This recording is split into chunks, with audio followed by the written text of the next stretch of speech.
So we've been working on this project since November, which means that it took us 6 months from the moment that we were all together in Los Angeles to today, which is the opening of the installation called Dante versus Frost.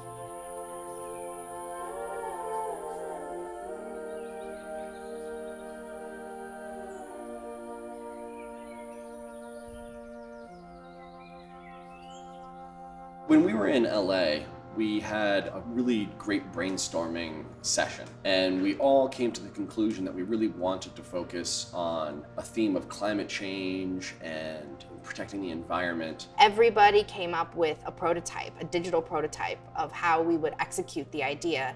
So after everybody got to pitch their ideas, we did an anonymous voting to see whose would be the basis for the prototype. And Dante versus Frost was Claire Lim's prototype. One of the things that I thought of when I was brainstorming ideas was like, we're so used to hearing stuff about climate change and hearing stuff about like, also, oh, the choices that you make today are going to affect you down the road, so like be careful about what you do. So for me, these notions kind of came together and I said, okay, let's do something about making choices about the world that we live in, because we're all responsible for that. You're faced with these decisions, and then down the track you learn sort of the effects of those decisions 100 years from now.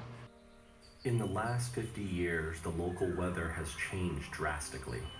Much of the surrounding environment has not been able to sustain the brutal winters, which are often followed by heavy rains of spring. The audio and the visual are completely immersive. You're making decisions with a controller in the middle, and it's not so cut and dry as to which path you should take.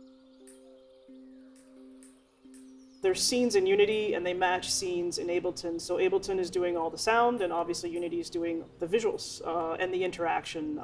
So we're basically controlling scenes in Ableton that are preset. We have some follow actions triggering certain things, but for the most part it's preset to have sound for specific scenes of the visuals. We really didn't know it was going to end up as a big installation like this. We knew we wanted to make a piece of art that a lot of people could experience. We had this destination, Berklee Onsite, and we know we'd have all these people that would be able to come to this. We wanted to create something for them. I'm so happy to see how this whole thing has turned out to be, and I'm really excited to play this game myself. This is what I think the future of learning is.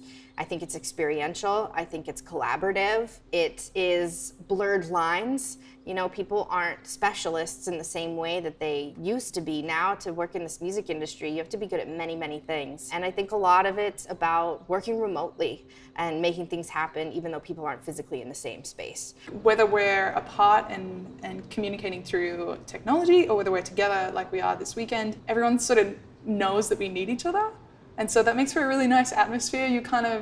You never feel unnecessary. Initiatives like this should really be supported and done by everyone. I learned so many things. Like, I've never collaborated with so many people from different parts of the world and located in different areas. You'll talk to some of the students as well, and they've made connections with each other. Everyone's walking away with a new community. It was just a really good opportunity to also see how other people in the Berklee community who were remote were also able to participate. And I think it gives, in a way, a lot of hope for people who might be physically far away, but you can still do great things through the internet.